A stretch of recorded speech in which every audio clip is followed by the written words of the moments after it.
गुरुजी गुरुमा वृंद एवं मोर आदरर भाई भौणी माने मु उपस्थापन पूनम साहू आजिकार एही पवित्र गुरु दिवस अवसर रे मते किछि कहिबाकू सुजोग मिलिथिबारु मु निजको धन्य मने करूछि।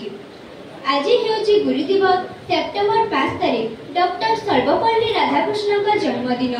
से 1888 मसीहा सेप्टेम्बर 5 तारिख तमिलनाडुर तिमिनाती ग्राम रे जन्मग्रहण करिथिले।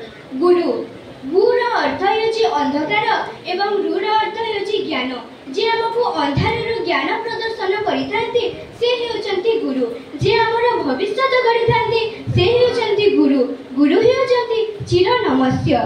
पृथ्वी रे आमर प्रथम गुरु हेउचंती माता पिता एवं द्वितीय गुरु हेउचंती आम विद्यालयर शिक्षक शिक्षयित्री।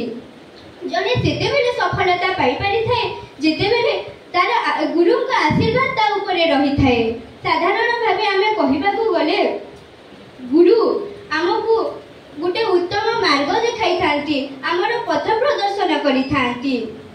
गुरु ब्रह्मा गुरु विष्णु गुरुदेव महेश्वर गुरु साक्षात परम ब्रह्म तस्मै श्री गुरवे नमः। गुरु हेउचंती जने साधारण मनीष हेले भी से भगवान को सहित